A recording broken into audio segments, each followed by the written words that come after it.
eh, mengacaukan ibadah-ibadah tadi. Nah, itu dia bersaksi, sekalipun aku juga ada alasan untuk menaruh percaya pada hal-hal lahiriah. Jika ada orang lain menyangka dapat menaruh percaya pada hal-hal lahiriah, aku lebih lagi disunat pada hari ke-8. Nah, jadi dia dulu orang apa? Rasul Paulus ini adalah orang Yahudi ya. Dari bangsa Israel, dari suku Benyamin. Nah, ini dia memperkenalkan dirinya dari suku Benyamin, orang Ibrani asli. Tentang pendirian terhadap hukum Taurat, aku orang Farisi. Tentang kegiatan, aku penganiaya jemaat. Jadi dia bersaksi tentang hidupnya yang lama. Tentang kebenaran dalam mentaati hukum Taurat, aku tidak bercacat. Tetapi yang dahulu merupakan keuntungan bagiku, sekarang kuanggap rugi karena Kristus. Nah, hukum Taurat yang dia lakukan itu hukum Taurat secara lahiriah, Bang Juma. Tetapi setelah dia mengenal Kristus, hukum Taurat yang dilakukan itu secara rohani. Artinya dia bisa lakukan karena dia sudah mengalami Kristus. Tadi yang kuasa kebangkitannya ayat 10 itu. Tapi yang dahulu merupakan keuntungan bagiku, sekarang kuanggap rugi karena Kristus. Ya, dia bangga dengan hukumnya kan, hukum Taurat itu kan ada juga yang mata ganti mata, gigi ganti gigi. Ya kan, jadi dia kalau dia bunuh orang Kristen, itu dia bangganya luar biasa, dia mengalami keuntungan. Tetapi yang dia anggap untung dulu itu sekarang menjadi rugi karena Kristus. Malah segala sesuatu kuanggap rugi karena pengenalan akan Kristus Yesus, Tuhanku, lebih mulia daripada semuanya. Oleh karena dialah aku telah melepaskan semuanya itu dan menganggapnya sampah supaya aku memperoleh Kristus. Jadi dia tinggalkan prinsip yang salah itu, yang menurut dia bangga bisa memburu orang-orang Kristen karena melakukan hukum yang dia mengerti waktu itu, dan dia anggap rugi, menganggapnya sampah supaya aku memperoleh Kristus, dan berada dalam dia bukan dengan kebenaranku sendiri. Nah, bukan dengan kebenaranku sendiri, Rasul Paulus berkata, karena mentaati hukum Taurat, melainkan dengan kebenaran karena kepercayaan kepada Kristus. Jadi dia mulai menyerahkan hidupnya bukan lagi pakai kekuatan dia, tapi kekuatan Kristus, yaitu kebenaran yang Allah anugerahkan berdasarkan kepercayaan. Baru dia nyatakan tadi yang ayat 10, yang kukendaki ialah mengenal dia. Jadi dia Rasul Paulus ini ingin mengenal Kristus. Kenapa dia bisa mati, dicambuk, yang nggak bersalah, dicambuk, tapi nggak menuntut. Kalau kita kan sekarang manusia, coba kita nggak bersalah, dituduh bersalah, maka kita akan panggil pengacara yang hebat untuk membela kita. Tapi pada waktu itu Yesus dicambuk, tapi dia nggak bela, dia pasrahkan tubuhnya untuk dicambuk. Ya, diperkirakan mungkin lebih dari 39 kali ya dicambuk, dan juga bukan cambukan biasa. Karena cambukan waktu itu bangsa Romawi yang mencambuk, bukan orang Yahudi ya. Nah, jadi dia bisa relakan. Kenapa ada tujuan cambukan itu? Karena dia ingin tubuhnya terkoyak untuk menyembuhkan kita. Karena bilur-bilur Yesus dikatakan bisa menyembuhkan. Ya, kita orang Kristen mempercayai bahwa bekas cambukan luka Yesus itu bisa menyembuhkan sakit penyakit yang orang percaya alami. Nah, itu yang hendak tadi saya katakan bahwa Rasul Paulus ingin mengenal dia. Yang kukendaki adalah mengenal dia dan kuasa kebangkitannya itu. Yang dikejar oleh Rasul Paulus ya, yang tidak dia dapat dari hidup yang lamanya, hukum-hukum yang dia pelajari selama dia hidup. Ya, nah intinya singkat saja bahwa jadi saya sudah jelaskan bahwa Rasul Paulus itu ingin mengenal Kristus. Dan ini juga yang saya rindukan Pak Juma, mengenal Kristus. Maka saya bisa rindu untuk mencapai persekutuan dalam penderitaannya. Artinya dalam kematian Yesus itu saya bisa rasakan bahwa Yesus itu kenapa dia mau mati. Oh, karena dia mau mati buat saya, untuk membebaskan saya. Nah, ini Rasul Paulus sampai ke tingkat itu dia merenungkan, dia ingin dapatkan. Yang kukendaki adalah mengenal dia dan kuasa kebangkitannya dan persekutuan dalam penderitaannya, di mana aku menjadi serupa dengan dia. Jadi intinya Rasul Paulus mau menjadi serupa dengan Kristus, ya, dalam kasihnya yang rela mati buat orang lain, dalam kematiannya, supaya aku akhirnya beroleh kebangkitan dari antara orang mati, supaya aku akhirnya beroleh kebangkitan dari antara orang mati. Gitu Bang Juba. Baik. Sorry Pak, kalau memang ada jawaban saya yang belum jelas boleh ditanya kembali ya Pak. Iya, semuanya jelas. Jadi pembelaan saudara pendeta terhadap Paulus itu jelas kami mendengarkan. Cuman tadi poinnya itu yang saya belum dapatkan ketika saya bertanya kepada Pak Pendeta, bagaimana mungkin Anda mengatakan Paulus tidak bercacat dalam hal menjalankan hukum Taurat sedangkan dia adalah pelanggar hukum Taurat itu tadi. Kemudian, Oke. Nanti saya cari jawabannya ya. Kenapa waktu itu kan itu sedangkan dilarang untuk membunuh orang ini ya, darah orang tidak bersalah. Coba ulang pertanyaannya Pak, biar saya cari. Iya. Bagaimana seorang Paulus yang pembunuh, penganiaya murid-murid Yesus bisa mengaku dengan mulutnya sendiri dia tidak bercacat di dalam menjalankan hukum Taurat, sedangkan dia jelas cacat menjalankan hukum Taurat itu. Nah, itu mungkin nanti Pak Pendeta bisa menjelaskan kepada saya. Namun lebih jauh, kalau kita berbicara mengenai Paulus, pembelaan Paulus, Yesus ini dengan lisannya sendiri berdasarkan catatan Yohanes 1 nomor 51, Yesus mengatakan bahwa malaikat naik turun untuk menyampaikan firman kepada dirinya. Begitu juga di dalam Lukas 22 nomor 43-44, malaikat juga datang kepada Yesus memberitakan firman kepada Yesus. Kemudian sebelum dia dilahirkan, malaikat juga datang kepada ibunya yang mengandung dirinya. Lalu kemudian Yesus sendiri mengaku segala firman yang engkau berikan kepadaku telah aku sampaikan kepada mereka. Berarti Yesus menerima firman. Lalu Yesus mengatakan di dalam Yohanes 14:24, firman yang kau dengar dari mulutku itu bukan dari aku tetapi dari Tuhan, dari Bapa, dari Elohim yang telah mengutus aku. Saya ingin tahu, pernahkah kemudian Elohim berfirman kepada Paulus sehingga 13 kitab Paulus ini dijadikan sebagai alat pembenaran untuk membatalkan, bahkan dipakai alat untuk memahami dan mengimani korban penebus dosa itu kudu harus manusia. Ada tidak malaikat Tuhan yang datang kepada Paulus? Ada tidak Elohim yang pernah berfirman kepada Paulus sebagaimana Elohim berfirman kepada Nabi Musa, kepada Nabi Daud, kepada Salomo, kepada Henok, kepada Elia, Elisa, kepada Harun, kepada Abraham, kepada Daud?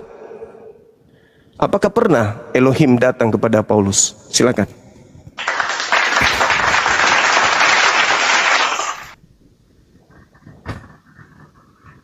Ini perlu cari data juga Pak.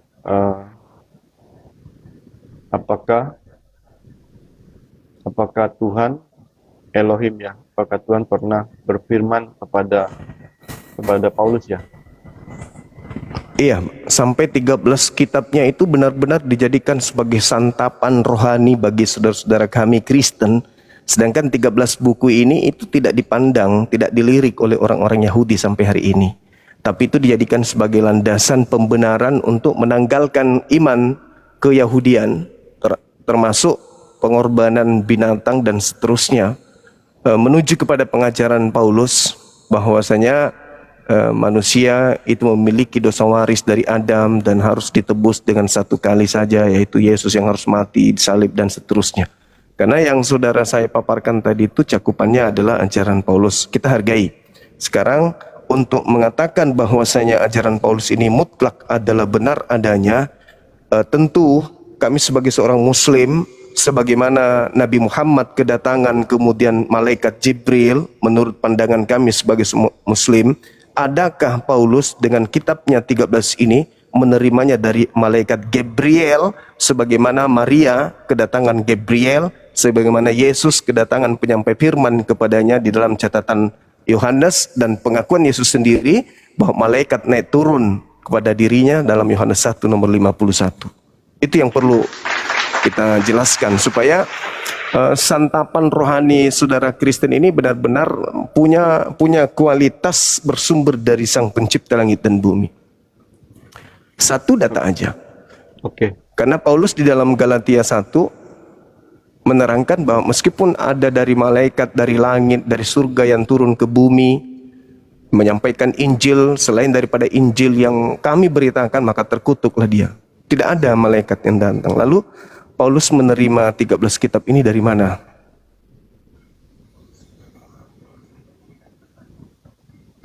Silakan. Jadi Pak gini, Pendeta. waktu zamannya Maria dan zaman nabi-nabi itu para malaikat datang. Tetapi pada zaman Rasul Paulus itu udah berubah.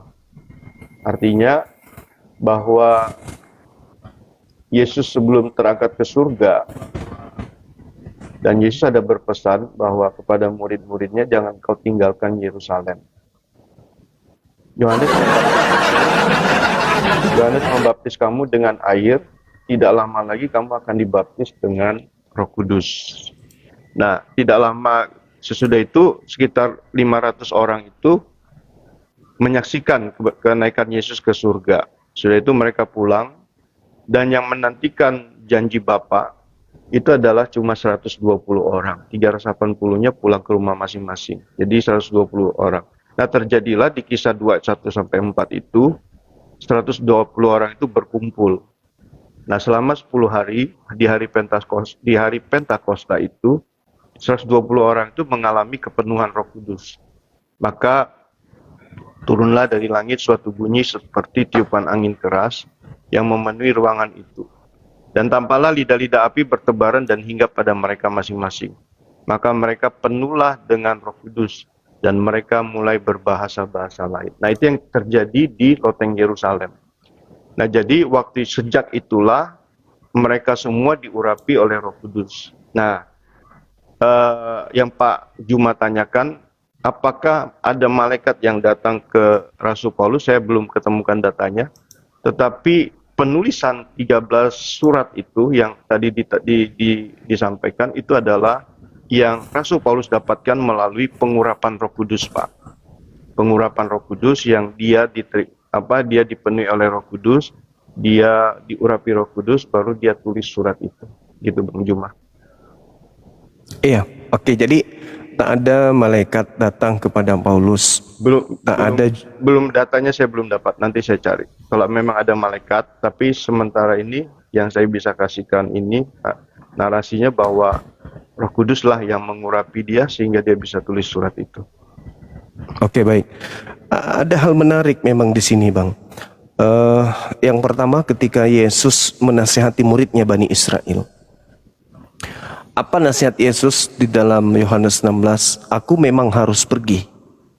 Sebab kalau aku tidak pergi, maka seorang penghibur ini tidak akan datang.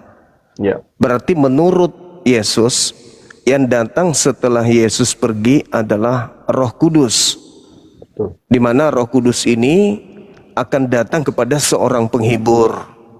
Seorang penghibur ini akan kedatangan Roh Kudus, di mana Roh Kudus ini tidak akan berkata-kata dari dirinya sendiri. Yang aneh kemudian adalah, sorry Pak, saya potong dulu. Roh penghibur itu ya Roh Kudus itu. Roh Kudus yang punya fungsi untuk menghibur kita yang sedih. Misal kita sedih, ada Roh Kudus menghibur. Ya, lanjut Pak. Saya rasa mungkin saya keliru, tapi menurut hemat saya gini, Bang. Aku memang harus pergi, sebab kalau aku tidak pergi, seorang penolong atau penghibur itu tidak akan datang. Kalau yang datang itu adalah Roh Kudus, lah Yesus sudah bersama dengan Roh Kudus, Bang. Bahkan Yesus menghembusi murid-muridnya dengan Roh Kudus. Aku memang harus pergi, sebab kalau aku tidak pergi, penghibur itu tidak datang. Dan aku akan minta kepada Bapa, Yohanes 14, seorang penolong lain, yaitu penghibur. Nah, aku harus pergi supaya penghibur itu datang, bukan Roh Kudus datang, karena Roh Kudus sudah ada di zaman Yesus. Roh Kudus itu sudah ada, bahkan Yesus yang menghembuskan kemudian Roh Kudus kepada murid-muridnya. Yang datang adalah seorang penolong lain, seorang penghibur. Nah, anehnya, Paulus ketika ke Damsyik, yang datang justru Yesus. Kan harusnya yang datang penghibur. Jadi ada ketidaksinkronan antara pesan Yesus dengan apa yang dialami oleh Paulus. Harusnya yang datang kepada Paulus itu adalah seorang penghibur, seorang penolong lain, bukan Yesus. Justru Yesus mengatakan, aku harus pergi. Sebab kalau aku tidak pergi, oknum lain itu tidak datang. Berarti Yesus harus pergi supaya oknum lain ini datang. Nah, yang datang juga ke Paulus justru bukan oknum lain, Yesus lagi. Padahal, sedikit lagi, ada dua yang perlu diperhatikan di sini. Yang pertama, yang datang adalah penolong lain, penghibur lain, dan yang kedua adalah penyesat. Penyesat ini apakah mengaku Roh Kudus? Tidak. Penyesat ini apakah mengaku Nabi Muhammad? Tidak. Penyesat ini mengaku Yesus. Waspadalah kepada penyesat yang datang kepadamu memakai namaku. Berarti penyesatnya ini memakai nama Yesus. Yang datang kepada Paulus memakai nama Yesus. Sedangkan yang datang setelah Yesus bukan Yesus menurut Yesus, tetapi adalah seorang penolong lain. Itu bang. Jadi kenapa saya bertanya 13 kitab Paulus ini, apakah dari Elohim, apakah dari Yesus, apakah dari malaikat? Ternyata tidak ada data, atau mungkin belum ditemukan datanya. Nah, yang datang kepada Yesus Paulus ini adalah Yesus bang. Kok bisa? Sementara Yesus mengatakan akan datang penyesat memakai namaku. Nah, harusnya yang datang kepada Paulus ini roh penghibur, bukan Yesus. Ya, siapakah engkau Tuhan? Akulah Yesus yang kau aniaya. Lah, kok Yesus yang datang? Bukannya yang datang harusnya penolong lain. Gitu abang. Ya, ini silakan. Mungkin narasi bebas saja ya Pak. Narasi bebas dari saya. Kalau misalnya Roh Kudus datang, dia nggak bisa lihat, ya mungkin Paulus nggak bertobat, tetapi karena Yesus yang datang dia bertobat. Nah, yang Yesus datang kan harusnya. Maka Yesus maksud saya gini ya Bang. Maka Yesus harus datang. Maka dari itu Saulus itu bertobat. Nah, kalau yang datang kepada Paulus ini ternyata Yesus yang penyesat gimana? Nah, itu perlu diuji lagi. Saya ada sharing juga kemarin sama Bang dosen bahwa semua itu dilihat dari buahnya. Jadi kalau memang Rasul Paulus itu penyesat, maka kita harus lihat buahnya. Kalau buahnya tidak menunjukkan dia penyesat, berarti dia benar dan Yesus yang datang. Baik, kalau begitu dari mana Paulus mengatakan bahwa Yesus itu mati dengan jalan kutuk? Ilmu dari mana Paulus dapatkan sehingga dia mengatakan Yesus mati dengan jalan kutuk? Bukankah Yesus ini manusia suci, manusia dimuliakan, manusia yang membawa kebenaran? Kenapa dia mati dengan jalan kutuk? Sahabat Kikoca, barakallahu fiik. Di Galatia 3:13, Kristus telah menebus kita di sini Kristen, dengan jalan menjadi kutuk karena karena Kristen. Sebab ada tertulis, terkutuklah dia orang yang digantung di atas tiang salib. Yang menjadi pertanyaan mendasar ketika malaikat tidak datang kepada Paulus, tidak ada Elohim berfirman kepada Paulus, lalu kemudian Paulus dengan lisannya sendiri mengatakan Kristus mati dengan jalan kutuk karena ada tertulis terkutuklah orang yang mati di atas tiang salib. Pertanyaan mendasar saya untuk mengetahui buah dari pengajaran Paulus ini, dari mana Paulus mendapatkan ilmu kalau Yesus itu mati dengan jalan kutuk? Ya, siapa yang ngajarin Paulus? Dari pimpinan Roh Kudus, Pak. Nah, ini dia masalahnya. Bukankah Tuhan, bukankah Bapa mengatakan dan Yesus mengatakan dalam doanya di Yohanes 17 nomor 1 nomor 2, kemuliaan yang yang kau berikan kepadaku sebelum dunia ada. Yesus itu manusia mulia sebelum dunia ada. Kenapa dia jadi terkutuk? Dari mana Paulus mendapatkan ilmu? Inilah anakku yang kukasihi, kepadanya aku berkenan. Kenapa dia jadi terkutuk? Makanya saya lebih awal mengatakan 13 kitab Paulus ini, Paulus dapat dari mana? Kok aneh gitu loh. Paulusnya mengatakan Yesus matinya dengan jalan kutuk. Dia mati menebus kutuk. lalu kemudian dia menjadi Tuhan. Untuk itulah dia mati supaya dia dibangkitkan agar menjadi Tuhan. Lalu kematiannya menghapuskan semua Torah dan segala perintah yang ada di dalamnya. Kalau Taurat itu ada kebenaran, maka sia-sialah kematian Kristus. Kau lepas dari Kristus jika kau mengharapkan kebenaran dari Torah. Kok jadi bertentangan dengan Tuhan, Pak? Lalu kemudian endingnya nih, buahnya yang sangat jelas sekali kentaranya. Ketika kemudian ada perintah di dalam Keluaran 31 nomor 14 membunuh orang-orang yang tidak mengkuduskan hari Sabat, Sabtu. Tapi kok tiba-tiba sekelompok manusia besar di dunia ini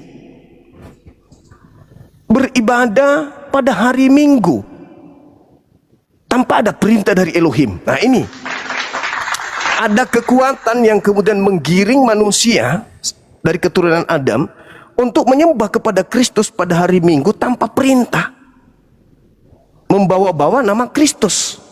Waspadalah kepada penyesat yang datang kepadamu memakai namaku dan berkata, akulah Kristus. Mereka akan menyesatkan banyak orang. Nah yang jadi permasalahan, kok ibadahnya berdasarkan Filipi 2, Kolose 2 nomor 16, jangan lagi kau mau diatur tentang hari raya, tentang hari-hari ibadah. Nah kok mereka kompak ibadah hari Minggu, di mana hari Minggu itu adalah hari dewa. Kenapa ibadahnya hari dewa? Bukankah Tuhan mengajarkan Bani Israel termasuk Yesus pada hari Sabat, seperti kebiasaannya di tempat kelahirannya di Nazaret, ia tampil di bait suci untuk membacakan kitab Yesaya pada hari Sabat, hari Sabtu. Kenapa sekarang berubah jadi hari Minggu, hari penyembahan dewa matahari milik orang Yunani Romawi? Ini yang jadi pertanyaan, Bang. Kalau Anda berbicara buahnya, ya jelas buahnya. Satu, orang Kristen menyembah yang namanya Kristus. Yang kedua, orang Kristen menghalalkan segala apa yang diharamkan Tuhan dalam perjanjian lama. Orang Kristen kemudian ibadahnya mengganti hari Minggu menjadi hari Sabtu Minggu. Kemudian dia mengajarkan jangan bersunat. Itu adalah buah-buah dari kebenaran atau kesesatan, Bang? Ini serius saya bertanya, bukan mau merendahkan, karena ini edukasi lintas agama. Ya kalau kami, kenapa Islam beribadah Jumat? Jelas. Ya ayyuhalladzina amanu idza nudiya lis-sholati min yaumil jumu'ah. Ada perintah dalam kitab suci kami untuk ibadah hari Jumat. Perintah Sabtu hanya untuk Bani Israel, kami bukan Bani Israel. Jelas itu. Nah sekarang ketika saudara Kristen mengatakan kami berasal dari Yahudi, kami berasal dari Kristus. Kristus yang mana dulu? Karena Kristus mengatakan barang siapa yang meniadakan hukum Torah meskipun yang paling terkecil, mengajarkan kepada orang lain, menempati tempat terhina dalam kerajaan langit. Masih ada nggak ajaran Torah yang bisa kami lihat dari buah-buah kekristenan? Nggak ada, Bang. Oke. Saya jawab satu dulu ya, Pak. Boleh. Kenapa dipakai hari Minggu untuk ibadah orang Kristen? Itu di dalam Matius 28 ayat 1. Jadi di situ waktu itu setelah hari Sabat, pada pagi-pagi hari pertama minggu itu pergilah mereka. Nah, setelah Yesus bangkit pagi-pagi benar pada hari pertama minggu itu. Jadi hari kebangkitan Kristus. Jadi hari Minggu itu hari kebangkitan Kristus. Maka dipilihlah hari Minggu ibadahnya orang Kristen. Karena Yesus bangkit dari antara orang mati. Itu, Pak. Oke. Baik. Ada dua hal minimal. Yang pertama, Yesus di dalam Matius 12 nomor 38-40 ketika angkatan jahat minta tanda. Angkatan jahat ini minta satu tanda dan tidak akan diberikan satu tanda apapun kepada angkatan jahat selain tanda Yunus. Apa itu? 3 hari dalam perut bumi. Perut ikan, ya. Ya. Nah, sekarang kalau saudara mengatakan dia keluar pada hari ketiga, hari Minggu, ya kita kembali kepada nubuatan. Angkatan jahat akan diberikan satu tanda dan tidak akan diberikan satu tanda apapun selain tanda Yunus. Yunus 3 hari 3 malam dalam perut ikan, anak manusia 3 hari dalam perut bumi. 3 hari 3 malam. Hari ketiga pasti keluar tuh. Itu tanda untuk siapa? Untuk angkatan jahat. Itu yang pertama. Yang kedua, ketika Yesus berkata dalam Yohanes 12 nomor 31. Jawabnya satu-satu, Pak. Kadang saya lupa. Boleh, silakan. Tadi ayat di mana itu, Pak, yang angkatan yang jahat itu? Matius 12 nomor 38 40. 38, 40. Oke, saya bacakannya. Pada waktu Iya. itu berkatalah beberapa ahli Taurat dan orang Farisi kepada Yesus. Jadi ini ahli Taurat dan orang Farisi yang berkata kepada Yesus, "Guru, kami ingin melihat suatu tanda daripadamu." Tetapi jawab Yesus kepada mereka, "Angkatan yang jahat." Jadi angkatan yang jahat itu menunjuk kepada ahli Taurat dan orang Farisi. Tetapi jawabnya kepada mereka, angkatan yang jahat dan tidak setia ini menuntut suatu tanda. Tetapi kepada mereka tidak akan diberikan tanda selain tanda Nabi Yunus. Jadi diberikan kepada yang tadi, angkatan yang jahat itu berbicara tentang ahli Taurat dan orang Farisi. Nah, jadi tanda Yunus, supaya mereka tahu bahwa Mesias itu akan dibangkitkan pada hari yang ketiga, sama waktu Yunus ada di perut ikan 3 hari. Itu maksudnya. Maaf, sekali lagi, itu pernyataan Yesus tidak berbicara mengenai Mesias, Bang. Itu berbicara mengenai anak manusia. Ya, Lain cerita. Anak manusia itu juga gelar daripada Yesus. Mesias juga Iya, gelar tahu. daripada Yesus. Oke. Iya, tahu Bang, tahu. Tapi dalam hal ini, Yesus tidak bercerita tentang Mesias. Yesus bercerita tentang anak manusia. Artinya, di situ ada kemudian multitafsir. Anak manusia ini siapa? Dan ini tanda untuk siapa? Kalau Pak Pendeta mengatakan bahwasanya ini tanda untuk ahli Taurat dan orang-orang Farisi, tapi Yesus mengatakan bahwa mereka banyak dan akan menyesatkan banyak orang. Artinya angkatan jahat ini akan memiliki banyak pengikut yang juga menjadi angkatan jahat karena sudah disesatkan. Nah, selain daripada itu, angkatan jahat memiliki tanda. Angkatan jahat minta tanda. Angkatan benar juga minta tanda. Angkatan benar minta tanda di Bukit Zaitun. Di data Matius 24 nomor 3, nomor 4, nomor 5. Guru, apa tanda kedatanganmu? Jadi murid, angkatan benar minta tanda, angkatan jahat minta tanda. Masing-masing memiliki tanda.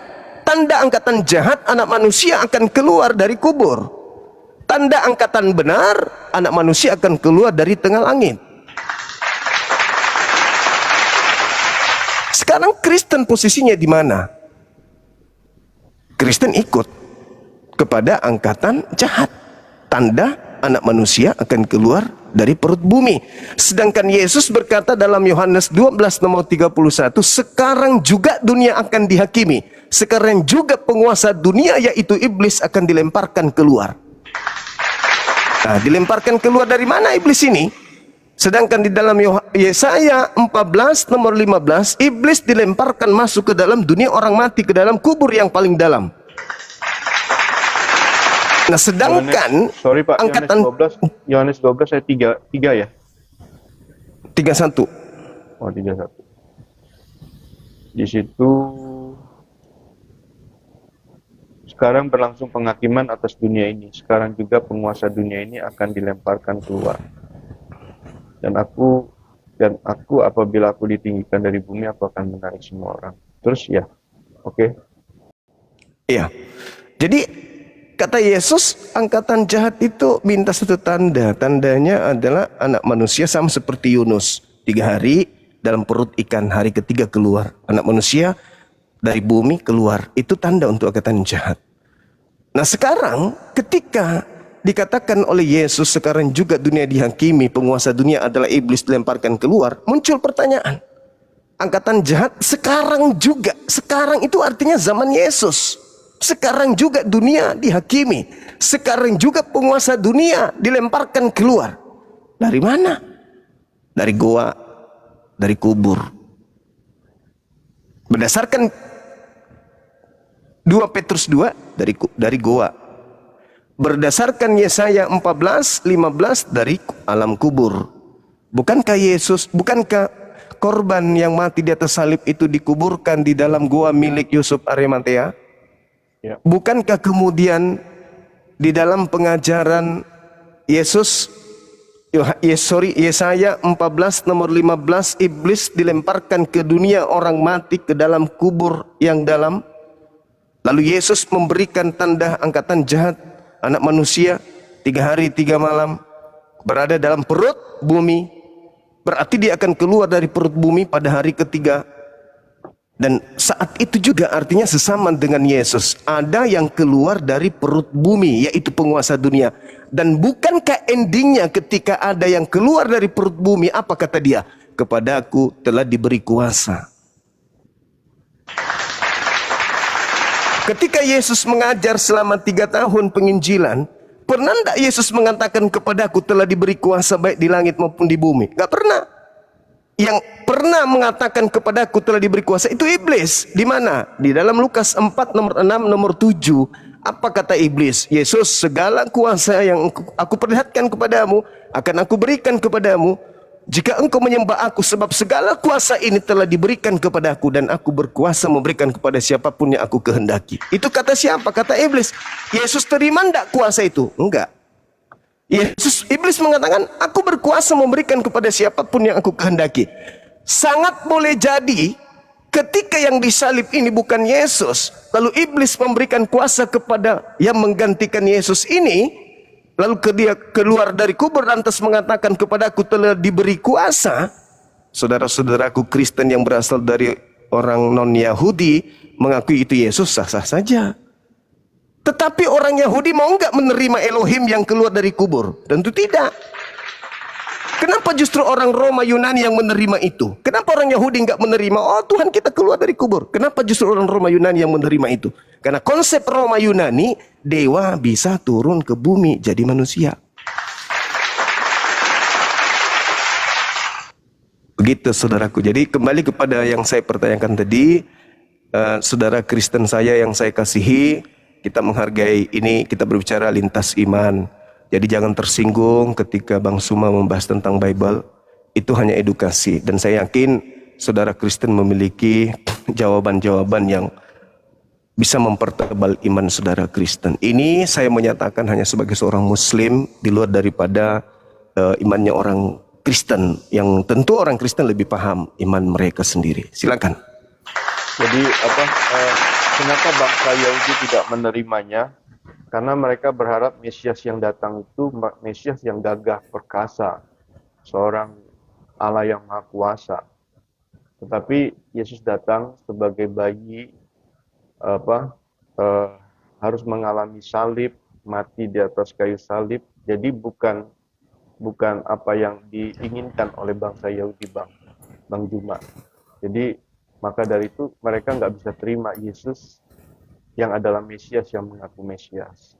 Tapi kita sebagai orang percaya, orang Kristen ini, kenapa kita bisa mempercayai? Karena kita belajar untuk memahami yang saya katakan kemarin, relasinya itu, relasi sebagai anak, dari hamba sebagai anak, terus sebagai sahabat, terus sebagai mempelai.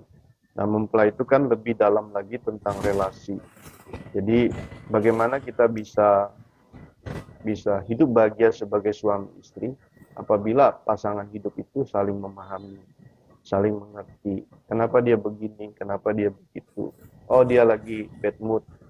Sehingga tidak ada pertengkaran, yang terjadi kebahagiaan. Nah, hubungan relasi itu yang bisa membuat orang Kristen, orang percaya itu bisa punya iman di dalam Kristus, ya.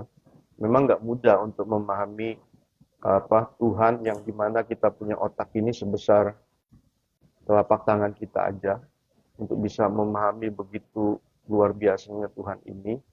Tetapi dengan cara ada tadi Roh Kudus yang diberikan kepada kita dituntun pelan-pelan untuk bisa memahami dari seorang hamba yang statusnya yang tidak tahu apa-apa ya, taunya bekerja dengan tuannya, tapi keinginan tuannya dia nggak tahu. Tapi dinaikkan statusnya menjadi seorang anak dengan bapak, yang bapak dimana mengasihi anaknya, yang tidak suruh waktu anaknya lahir, tidak disuruh untuk bekerja untuk mendapatkan makanan, baju, tapi dibelikan waktu anaknya baru lahir sebagai bayi, diberikan kasih sayang. Nah, terus sebagai sahabat, setelah besar menjadi sahabat, itu membuat kita orang Kristen itu bisa bisa memahami gitu nah kematian Yesus lebih dalam lagi, yang tadi yang Rasul Paulus bisa mengenal Kristus itu, kuasa kebangkitannya melalui persekutuan penderitaan Yesus itu, melalui kematiannya dia bisa rasakan Yesus mati ini karena dosa saya, bukan karena dosanya Yesus. Yesus nggak punya dosa, jadi dia bisa rasakan kasihnya Kristus. Kenapa dia mau mati? Nah, itu berbicara tentang relasi. Yang bisa memahami, yang bisa menerima adalah orang Kristen sebagai relasinya Tuhan, sebagai punya hubungan relasi gitu Bang. Oke. Iya.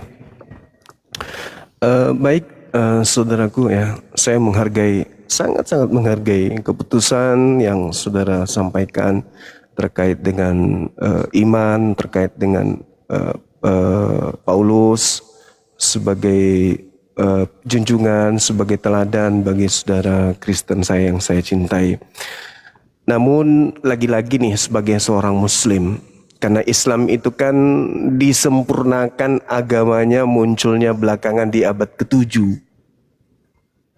Kristen lebih dulu.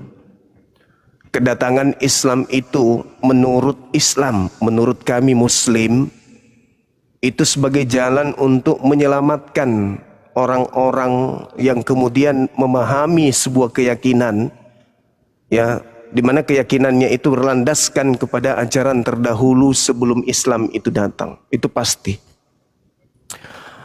Oleh karena itulah kemudian sebagai Muslim berbicara mengenai penyaliban ini, Al-Quran menjelaskan kepada kami bahwa yang disalib itu adalah orang yang membenci pencipta langit dan bumi dan membenci Nabi Isa alaihissalam. Al-Quran surah Al-Ma'idah ayat 33. Bismillahirrahmanirrahim. Innama jazaa'ul ladina yuharibuna Allah. Jadi orang yang disalib ini adalah orang yang memerangi Allah wa rasulahu, dan memerangi rasulnya, dan juga membuat kerusakan di atas muka bumi. Maka Allah mengatakan au yusallabu ayyuqattalu au yusallabu. Jadi itu hukumannya adalah dibunuh dan disalibkan. Ini pandangan Islam. Nah, ini kita lintas agama. Lalu kemudian di dalam Ulangan 21 nomor 22 23 juga sama. Samanya di mana? Yang disalib itu adalah yang membenci Allah. Ulangan 21 22 23. Yang membuat dosa besar yang sepadan dengan hukuman mati. Kata Ulangan ini, jangan kau biarkan mayatnya semalam-malaman di atas tiang, sebab orang yang dikutuk oleh Elohim jangan sampai kakinya menyentuh, mayatnya menyentuh tanah yang diwariskan Tuhan kepadamu. Itu kaitannya dengan Al-Quran ketika berbicara tentang penyaliban, ruang lingkup pengajaran orang-orang Yahudi. Lalu kemudian Kristen berada di antara Yahudi Islam yang mengusung konsep salib sebagai jalan keselamatan. Orang Yahudi, ending salib itu adalah orang yang dikutuk oleh Tuhan. Salib adalah hukuman bagi pelaku dosa. Minimal dia adalah seorang yang menjadi prioritas yang dikejar oleh pemerintah pada saat itu. Dia penjahat nasionalis yang mendapatkan kemudian ganjaran penyaliban. Jadi penjahat lah yang mendapatkan hukuman salib bagi tradisi Yudaism. Sedangkan Kristen pada endingnya mengatakan bahwasanya salib adalah jalan satu-satunya untuk menyelamatkan manusia. Kita hargai itu. Itu pola iman saudara Kristen, pola iman orang Yahudi dan Islam ya memang harus berdiri pada pondasi masing-masing. Namun dalam lintas agama itu sah-sah saja untuk kita perbandingkan atau kita perbincangkan. Nah, ada hal menarik di sini. Ketika kami sebagai Muslim membaca Bible, di mana Bible ini kan adalah hal yang wajib hukumnya dijalankan oleh saudara kita Kristen berdasarkan amanat agung Markus 16, 15 sampai 20 dan juga Matius 28 dari data 17, 18, 19 sampai 20. 20 ya betul. Apa yang diungkapkan di sana adalah beritakanlah Bible kepada seluruh makhluk. Nah, proses ini melahirkan kami umat Islam sebagai sebagai tujuan pemberitaan Bible. Kami membaca di situ. Apa yang kami temukan? 11 murid datang bersama Yesus di Bukit Zaitun, Matius 24 nomor 1 sampai nomor 3. Lalu murid bertanya, ke-11 murid ini bertanya, apa tanda kedatanganmu? Yesusnya menimpali, tanda kedatanganku 1, seperti kilat menyambar dari timur sampai ke barat, demikianlah kelak kedatanganku sebagai anak manusia. 2, aku nampak di tengah langit, seluruh manusia akan melihat aku, seluruh manusia akan meratap. 3, matahari menjadi gelap, bulan tak bercahaya, bintang-bintang berjatuhan, kuasa-kuasa langit akan berkecamuk, berguncang. Nah, ini tanda yang diberikan oleh Yesus ketika ditanya, apa tanda kedatanganmu? Lalu Yesus mengatakan, jadi apabila ada orang berkata kepadamu, ada Mesias di sini, ada Mesias di sana, jangan kau percaya. Sebab Kristus palsu dan nabi-nabi palsu akan datang melakukan tanda yang dahsyat dan mujizat-mujizat serta kekuatan-kekuatan sekiranya mungkin menyesatkan orang-orang pilihan juga. Maka camkanlah, aku telah mengatakannya terlebih dahulu kepadamu. Jika ada orang berkata ada Mesias di gurun, di padang gurun, ada Mesias dalam bilik, jangan kamu percaya. Muncul pertanyaan sebagai seorang Muslim, adakah Yesus hadir di Bukit Zaitun? Adakah Nabi Muhammad hadir di Bukit Zaitun? Adakah Bang Suma hadir di situ? Sehingga Bang Suma dengan mudahnya, Nabi Muhammad dengan mudahnya bisa berkata, aku bertemu dengan Yesus di padang gurun. Andai saja di situ ada Nabi Muhammad, maka Nabi Muhammad tidak akan percaya ketika ada yang mengatakan kepadanya dia ada bertemu dengan Kristus. Dan andai saja kemudian Nabi Muhammad datang ke kami umat Islam mengatakan, aku bertemu Kristus di padang gurun ketika aku ke Madinah, maka aku tidak akan percaya. Aku akan ragu, kenapa saya membaca Bible? Meskipun Bible dalam konsep iman saya bukan firman Tuhan, tetapi minimal Bible itu memberitakan tentang pengabaran yang dihasilkan dari selidikan orang-orang terdahulu yang diterjemahkan ke orang per orang dari bahasa ke bahasa yang lain. Jadi apabila ada orang berkata kepadamu ada Mesias di sini, ada Mesias di sana, jangan kamu percaya. Nabi Muhammad datang mengajarkan, aku bertemu dengan Mesias ketika aku ke Maroko.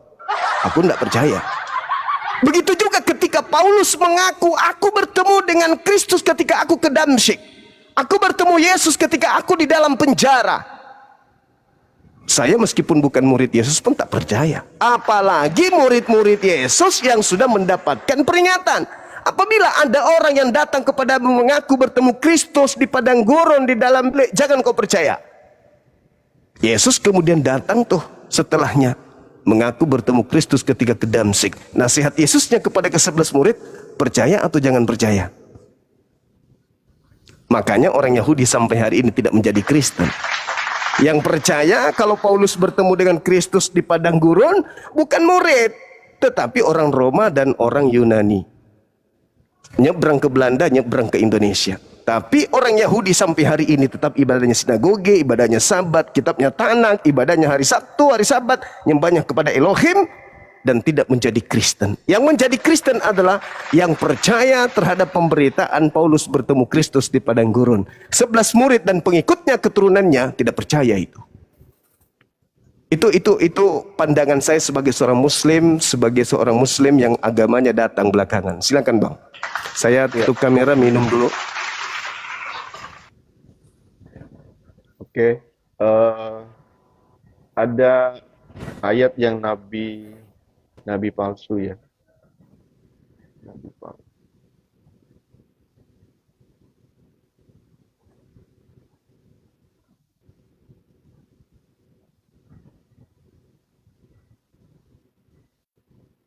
Pak Pendeta, kalau ngomong sebentar didekatin sedikit ya, headsetnya biar kedengaran suaranya. Iya.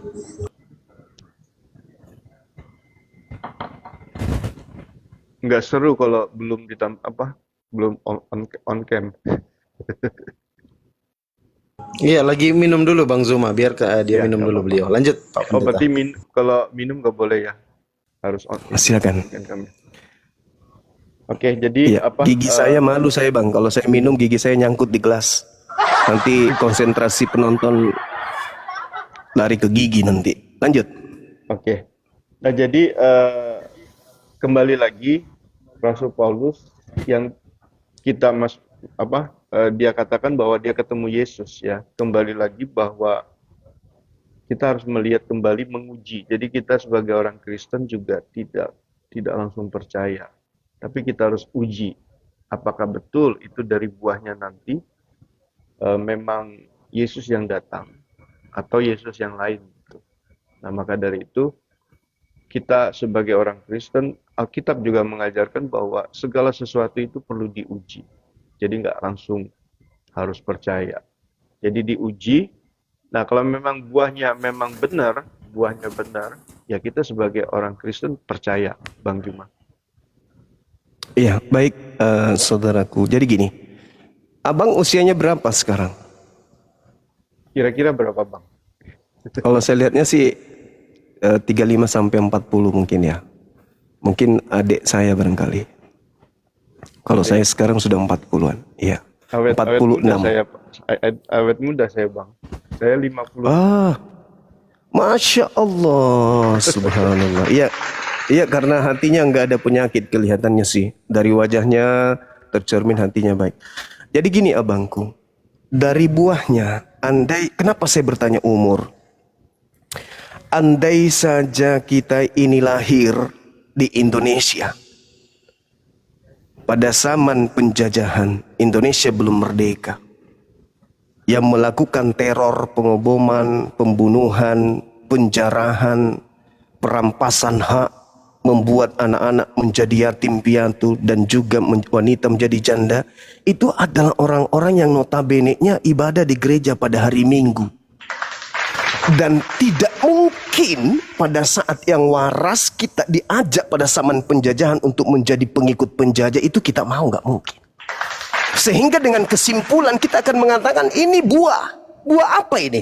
Menjajah, membunuh, merampas, mengebom, membuat pribumi menjadi budak, kerja rodi dan seterusnya. Orang lagi beribadah dihantam dengan senjata. Andai saja kita dewasa dan pemikiran kita sudah ada lintas agama pada zaman penjajahan, mereka yang melakukan pembunuhan datang dengan membawa Bible, mendirikan gedung tempat perkumpulan mereka pada hari Minggu bernama gereja, membuat lembaga untuk mengajarkan agama mereka dengan lembaga Bible Batavia dan seterusnya. Adakah kita ingin mengatakan dengan cantiknya, lihat aja buah-buah pengajaran Paulus itu? Saya rasa tidak. Kita bisa mengatakan ajaran dari ini bagus, cantik, karena Nusantara sudah merdeka. Dulu kita tahu sendiri bagaimana kemudian 350 tahun orang-orang yang beribadah di tempat yang bernama gereja, orang-orang yang kemudian melakukan penjajahan dan membawa Bible diikuti oleh misionaris. Malu rasanya kalau saya seorang Kristen mengatakan, tengoklah buahnya ajaran kasih ini. Begitu kasihnya. Saya katakan nonsense, itu bullshit, itu bisa terjadi. Sekarang Indonesia sudah merdeka, kita lihat kedamaian, ketentraman, pembangunan di mana-mana. Orang beribadah, tak ada lagi gangguan, tak ada lagi bom, tak ada lagi perang-perangan, pembunuhan dan seterusnya.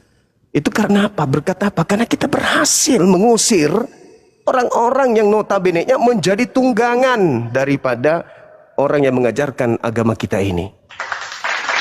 Jadi saudara-saudara mengatakan, lihat buahnya, apa buahnya? Ini sekarang kita, apa sekarang? Kita sudah merdeka. Aslinya yang mana? Pada saat Indonesia belum merdeka, itu aslinya. Itu aslinya, kenapa? Karena mereka datang membawa agama, mendirikan rumah ibadah. Di kota saya ini ada berapa peninggalan penjajah rumah ibadah? Tak ada masjid satu pun, tak ada. Belanda dalam hal ini sebagai penjajah itu tidak meninggalkan masjid. 200 meter kurang lebih dari kantor saya itu berdiri gereja peninggalan Belanda. Bukan masjid yang ditinggalkan. Itu buahnya. Nah inilah yang saya katakan sekali lagi, Kenapa saya tanya umur? Ya karena sahabat saya, rekan saya ini di Indonesia lahir setelah Indonesia merdeka. Kalau kita lahir dari masa penjajahan, tidaklah mungkin yang menjajah kita akan satu tempat duduk kita di tempat ibadah, nggak mungkin. Itu nggak mungkin. Itu mustahil. Karena itulah kemudian sebuah agama kita lihat secara histori, bukan hanya hari ini. Kita lihat bagaimana kitab sucinya, bukan bagaimana seorang tokoh untuk mengkhotbahkan ajarannya. Saya bukan mengucilkan atau menyudutkan, enggak. Kita berbicara mengenai histori. Oleh karena itulah saya katakan ketika saudara berbicara mengenai buah-buah, berarti kita melihat kenyataan, fakta real yang kita temukan. Islam menjadi mayoritas, apakah karena kemudian ada tentara dari negara Islam yang masuk ke Nusantara ini? Nggak ada juga.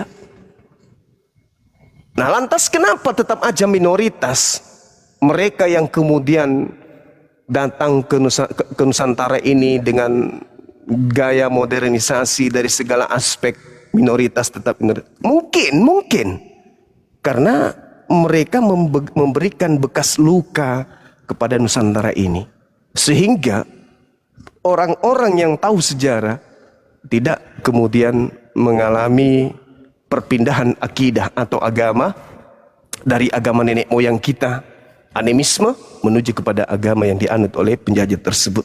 Sama seperti orang Yahudi, ketika kemudian ada pendudukan dari orang-orang Roma terhadap negara mereka atau wilayah mereka, mereka tidak menjadi Katolik, mereka tidak menjadi penyembah dewa-dewa, mereka tetap aja beribadah kepada Elohim. Saya kira itu contoh pembuktian sederhananya. Lalu kemudian yang tadi yang saya katakan bahwasanya Yesus menasihati muridnya agar waspada kepada orang yang mengatakan, apabila orang mengatakan bertemu dengan Mesias. Nabi Muhammad tidak pernah mengaku bertemu dengan Mesias di padang gurun atau di dalam bilik. Kalau dalam bilik, ya, skubalon atau temeon dalam bahasa Yunani, itu artinya ruang rahasia atau kamar rahasia. Kamar rahasia itu artinya kamar di mana hanya orang spesial yang bisa masuk ke kamar itu, atau sel, atau penjara. Nah, Paulus menerima Bible-nya itu di dalam penjara, sampai dia mengatakan, aku menerima Injil bukan dari manusia, aku menerima Injil dari Yesus Kristus. Sejak kapan Yesus datang kepada Paulus? Bukankah Yesusnya mengatakan, aku harus pergi, sebab kalau aku tidak pergi, maka roh penghibur itu tidak datang. Berarti bukan Yesus yang datang. Yesus pergi, yang datang adalah roh penghibur. Nah, Yesus datang ada tandanya. Kata Yesus, apa itu? Seperti kilat menyambar dari timur sampai ke barat. Bintang, bulan menjadi gelap, matahari tak bercahaya, bintang berjatuhan, kuasa langit berguncang. Apakah itu sudah ada? Sudah pernah terjadi? Belum. Berarti yang datang kepada orang-orang Islam yang mengaku didatangi Yesus itu siapa? Ada tetangga saya dari umroh, saya melihat Yesus di atas Ka'bah. Hah? Melihat Yesus di Ka'bah? Tanda itu ada enggak? Enggak ada. Hati-hati. Hati-hati ketika ada orang berkata ada Yesus di sini, ada Yesus di sana. Hati-hati. Karena kalau aku yang datang, tanda-tanda itu harus menyertai. Makanya dalam Al-Quran surah As-Zukhruf ayat 61 dikatakan, sesungguhnya kedatangan Nabi Isa yang kedua kalinya adalah bertanda akan datangnya hari kiamat. Jadi kalau ada Yesus yang datang di padang gurun, berarti sudah mau kiamat. Tapi kalau bukan Yesus yang datang, ya itu penyesat kalau dia ngaku Yesus. Waspadalah kepada penyesat yang datang kepadamu, memakai namaku dan berkata, akulah dia, akulah Kristus, akulah Mesias. Mereka akan menyesatkan banyak orang. Nah, apakah nubuatan Yesus ini tergenapi? Tergenapi. Mana orang yang mengaku membawa-bawa nama Mesias, ngaku-ngaku membawa nama Kristus, ngaku-ngaku kemudian bertemu dengan Yesus Kristus? Islam atau Kristen? Kristen. Menyesatkan banyak orang. Mana orang banyak itu? Oh, bukan Kristen. Oke, kita hargai. Bukan Kristen. Baik. Lalu orang banyak yang disesatkan Kristus mana? Nggak ada, bang. Oh, nubuatan Yesus tidak tergenapi, berarti pendusta. Sementara Yesusnya mengatakan, Harus ada, karena itu mutlak terjadi. Waspadalah kepada penyesat yang datang kepadamu memakai namaku dan berkata akulah Mesias. Dia akan menyesatkan banyak orang. Akan berarti terjadi. Ada enggak orang banyak yang disesatkan karena nama Kristus Yesus? Oh, Kristen mungkin? Oh, bukan. Lalu kalau bukan Kristen, lalu siapa? Hindu? Nggak mungkin. Buddha? Nggak mungkin. Ateis? Nggak mungkin. Islam? Nggak mungkin. Lalu siapa?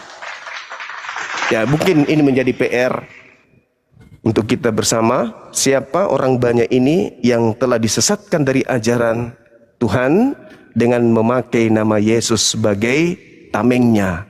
Bukan Kristen, bukan Katolik, bukan Protestan, bukan Advent, bukan Mesianik, bukan Saksi Yehova, bukan Pantekosta, bukan.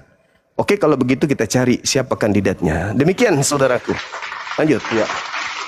Tadi yang saya mau tanggapin tentang buahnya ya. Buahnya yang tadi Bang Juma kasih ilustrasi tentang penjajahan ya. Nah, jadi kembali lagi, kalau memang Rasul Paulus itu tidak menghasilkan buah yang baik, gak mungkin dia bisa suratnya 13 itu ada di dalam Alkitab. Karena memang buahnya menunjukkan buah yang benar, maka dimasukkanlah di Alkitab 13 yang tadi ya, suratnya Rasul Paulus. Nah, sesudah itu ada penjajahan waktu itu Belanda yang membawa agama Kristen ya, yang menurut data ya. Nah, jadi itu kembali lagi itu kepada pribadi masing-masing. Dia menjajah, dia membunuh, mungkin dia merusak bangsa Indonesia waktu itu dijajah. Tetapi kembali lagi kita nggak punya panutan ke situ sebagai orang percaya. Tapi kita panutannya kembali lagi kepada Kristus, pengajaran Kristus melalui rasul-rasulnya. Jadi bukan saja kepada Rasul Paulus, oke, dia punya pengajaran buahnya benar dan kita ikutin, maka dari itu ditulis di dalam Alkitab, 3 surat-suratnya Rasul Paulus. Tetapi kita juga berfokus kepada pengajaran Kristus di dalam Injil, Matius, Lukas, Markus. Nah, itu juga sebagai yang kita percayai bahwa Yesus mengajarkan banyak pengajaran perintah-perintahnya. Ya, kemarin kita bahas tentang perzinahan, terus jangan membenci saudara, tapi mengasihi sesama kita manusia seperti diri kita sendiri. Kalau kita membenci manusia, itu sama sebagai pembunuh manusia. Itu ada ayatnya. Sorry. Tapi jelas saya suara saya, Bang Juma ya? Ya, jelas Bang, jelas. Jadi, bahwa bukan secara fisik membunuh ya, tetapi membenci aja. Itu Yesus mengajarkan, membenci orang aja, itu sudah menjadi pembunuh manusia. Ya, jadi bukan saja berzina, melihat, mengingini, tapi juga membenci. Itu juga ajaran Kristus. Dan juga ada ajaran Kristus tentang jangan menghakimi. Kalau engkau menghakimi, maka engkau akan dihakimi. Ukuran yang kau berikan, maka akan diukurkan. Nah, itu juga fokus kita bahwa pengajaran ini benar gitu. Bahwa kita diajarkan harus jangan menghakimi. Ya, maka dari itu saya kesini hadir bukan untuk berdebat, tapi berdiskusi. Tapi saya luar biasa melihat mendengar dari Bang Juma bahwa ayat semua Alkitab hafal ya, luar biasa Pak, luar biasa. Dan jadi yang saya lihat ajarannya adalah ajaran Kristus, jangan menghakimi, harus mengasihi. Apabila pipimu yang kanan dipukul, berikan pipi kirimu, berarti jangan membalas kejahatan dengan kejahatan. Ya, tapi kalau ada sesama saya yang melakukan itu, misalnya menghujat, menyakitin, ya saudara-saudara Muslim, ya atas nama hamba Tuhan saya minta maaf Bang Juma. Tetapi sebenarnya orang Kristen harus nggak boleh membalas kejahatan dengan kejahatan, walaupun kita disakitin. Seperti Kristus juga tadi dicambuk, dia nggak balas, tapi dia serahkan karena karena memang tujuannya dia datang untuk memberikan sesuatu di dalam kematiannya itu. Nah, jadi kita juga pengikut Kristus yang punya relasi dengan Dia. Itu harus apa? Jangan balas kejahatan dengan kejahatan, tapi balaslah dengan kebaikan. Maka dari itu, saya juga pesan sama Pak dosen kemarin, dia kan ingin tuntut ilmu ya, setinggi-tingginya. Tak bilang sama dia, boleh kamu kuliah lagi, kalau bisa sampai profesor, ya S1, S2, S3, profesor. Tapi ingat, semakin tinggi ilmumu, jangan sombong. Ya. Semakin engkau punya sesuatu, engkau harus rendah hati. Semakin tinggi, engkau harus rendah hati. Nah, itu yang diajarkan Kristus yang saya harus lakukan. Jadi bukan saja Paulus, apalagi penjajah yang menjajah Indonesia ya. Kalau dia satu-satunya yang harus saya panutin, saya juga nggak mau percaya, Bang Juma. Tapi karena ada Paulus yang saya lihat buahnya, terus ada Kristus, pengajaran rasul-rasul yang mencatat apa yang Yesus lakukan, kehidupannya Kristus yang benar ya. Jadi kebenaran manusia kita ini bukan kebenaran karena kita, tapi kebenaran yang diukur orang Kristen adalah kebenaran Kristus, di mana dia rela mati untuk orang berdosa, bukan untuk orang benar. Ya itu Bang Juma. Oke, baik, saudara Pak Pendeta Sok, mungkin apa yang saudara sampaikan terakhir itu adalah hal yang sangat baik, sangat menggugah perasaan ya siapapun yang mendengarkan. Itu adalah ajaran yang betul-betul baik ya, yang bisa kemudian direalisasikan dalam beragama. Kalau dalam Islam kami kelihatannya sulit untuk mempraktikkan itu, karena di Islam itu hak harus hak, batil batil. Jadi kalau misalnya ada orang datang melakukan penganiayaan, ya kami harus tegas supaya tidak terjadi contoh kepada orang-orang lain untuk melakukan penganiayaan. Jadi memiliki masing-masing ya, masing-masing dua agama ini memiliki kelebihan. Jadi kalau di Islam ada orang yang jahat harus dibalas dengan kebaikan. Kalau di Islam ada orang berbuat jahat, maka orang itu harus diberikan pelajaran supaya dia tidak berlaku jahat lagi. Artinya sama seperti, mohon maaf saya lagi-lagi mengutip ajaran yang lebih baik, ajaran yang lebih sempurna yang Yesus ajarkan dalam Matius 5, mata cungkil mata, kemudian tangan potong, itu harus terjadi kalau di Islam, supaya orang-orang itu ada efek jera.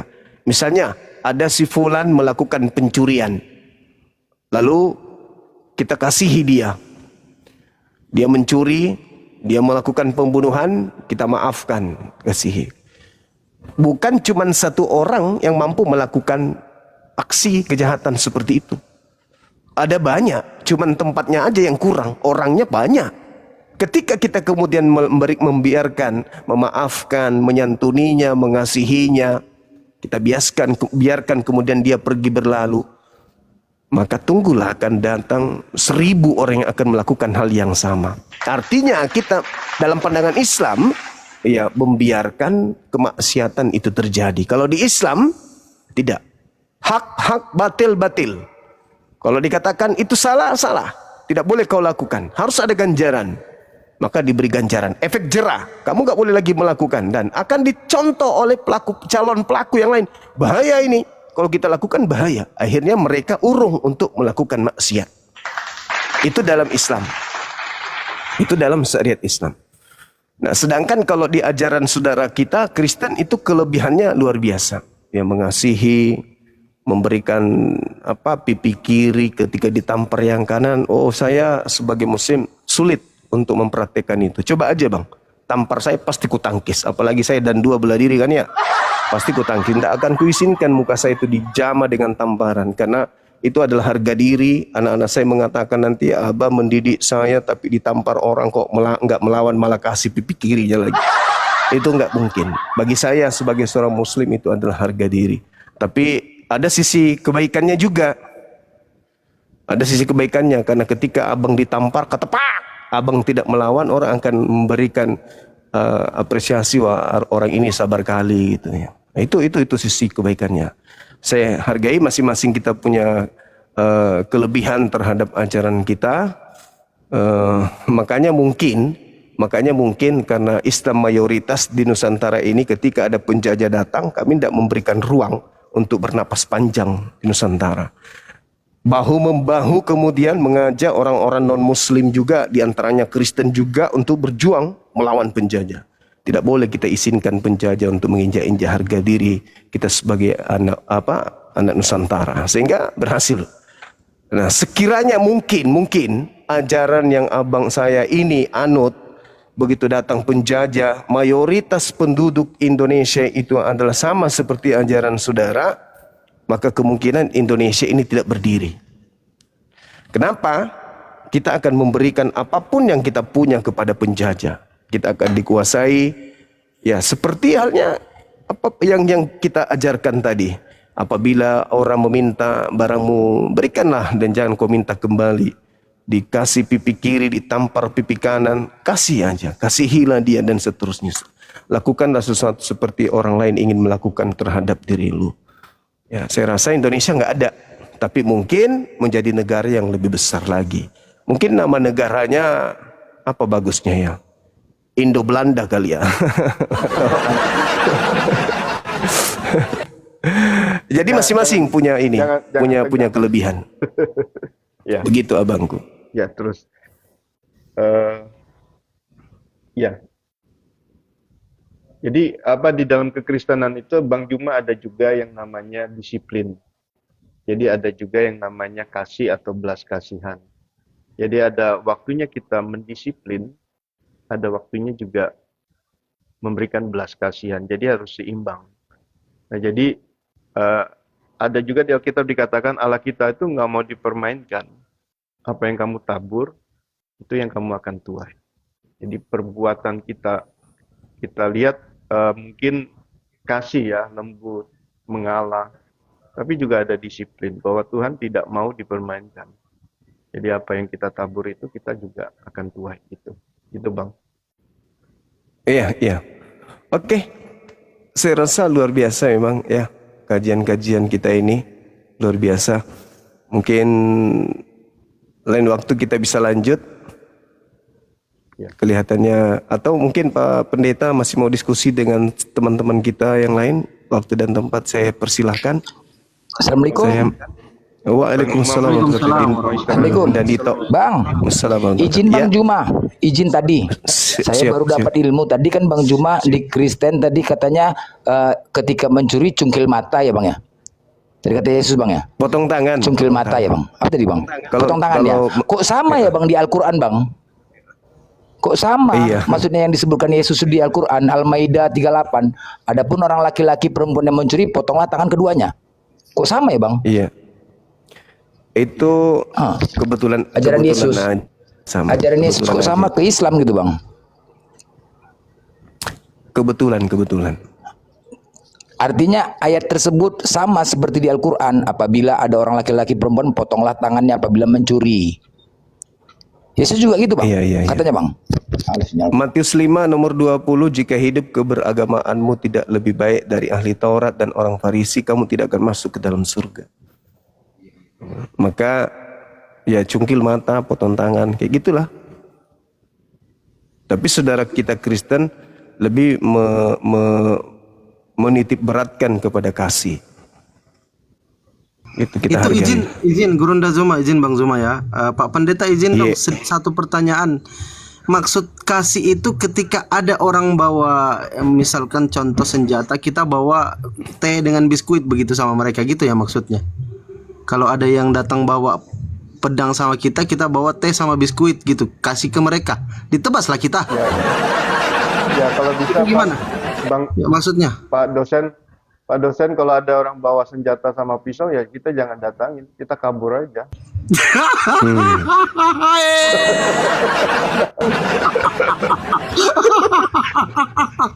Ya siapa yang mau mati ya malah mati lah. Kan kita tahu, Konyol kalau itu. kita nggak tahu baru kita hadapin. Ini kan tahu, ya kabur lah. Ya Ya, Bang Juma ya. betul. Betul. Langkah 1000. Iya. Pak dosen ini memang ini suka guyon dia. Tapi saya itu suka cita ketemu dia dari kemarin Bang Juma. Orangnya baik. Ya, orangnya baik. Dan juga Bang Juma saya ketemu dalam kemarin ya, baru kita kenal. Juga Bang Iya, Juma Bang, adalah pribadi yang baik. Ya, Insya kasih Allah. juga, mempunyai belas kasihan juga. Ya, kalau nggak punya belas kasihan, nggak mungkin mau bersama-sama mengajarkan, ya, mengajarkan tentang Al-Quran kepada saudara seiman ya, saudara seimannya Bang Juma. Itu bukti tanda bahwa Bang Juma itu adalah orang yang baik. Ya, Insya Allah Bang. Kita senantiasa setiap hari memperbaiki diri. ya, ya, ya. Saya juga intinya kita tujuan hidup ini kan memperbaiki diri. Itu yang kita harus Ya. kejar sih. Ya. Bang Juma mau istirahat kah ini? Ntar dulu, cek dulu. Enggak. Saya berikan ruang kepada teman-teman kita Muslim atau mungkin Pak Pendeta mau rehat juga boleh. Oh, ya. Jangan rehat dulu Pak Pendeta. Ntar dulu aku mau bertanya nih kedua pembicara nih. Saya kan nyimak dari awal sampai akhir nih. Mengenai tadi ajaran kasih asal mula agama itu datangnya dari mana sih gitu. Kalau untuk kedua pembicara nih, kalau Bang Juma itu asal mula nenek moyang antum tuh beragama Islam seperti apa sih? Begitu juga Pak Pendeta, asal mula nenek moyang Anda kenapa beragama Kristen gitu? Siapa dulu yang mau menjawab nih? Silakan. Bang Juma. Ya kalau saya sendiri, alhamdulillah, saya sebagai seorang Bugis Makassar, nenek moyang saya tentu berasal juga dari ajaran animisme kan awalnya. Lalu kemudian memeluk ajaran agama Islam, setelah kemudian beberapa tokoh yang masuk ke Nusantara yang telah belajar dari luar untuk mengajarkan Islam, ditambah lagi pada masa-masa perjuangan kakek nenek kami ikut berjuang, lalu kemudian belajar di beberapa kiai besar ya, seperti Kiai Haji Junaid Sulaiman yang telah mengajarkan banyak, kemudian santri yang melahirkan murid-murid yang mengentaskan banyak kiai-kiai di Sulawesi Selatan. Jadi kami sendiri berasal dari keluarga yang ikut berjuang fisabilillah, memperjuangkan kemudian kemerdekaan. Gitu Bang Handi.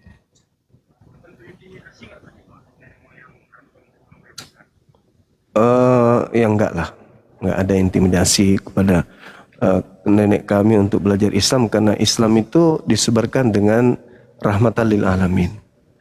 Itu sejarahnya Islam masuk ke Nusantara pada abad ke-8 itu tidak ada kemudian tekanan terhadap pribumi, tidak ada penjajahan terhadap pribumi.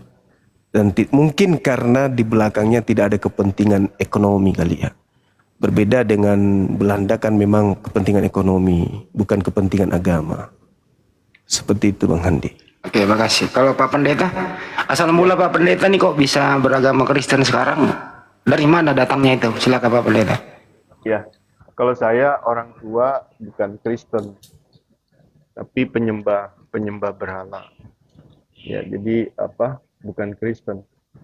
Jadi saya bisa menjadi Kristen karena ada kekosongan dalam hati saya. Waktu itu saya adalah orang kalau bahasa maksudnya anak yang nakal gitu ya. Masa muda saya itu nakal, nggak berguna, suka berkelahi, minum minuman keras, dugem. Ya, jadi banyak dosa-dosa yang saya lakukan. Pada suatu malam saya berkata kepada Yang Maha Kuasa ya, saya belum Kristen waktu itu. Saya katakan saya rindu untuk mencari kebenaran. Tuhan Yang Maha Kuasa berikan saya kebenaran.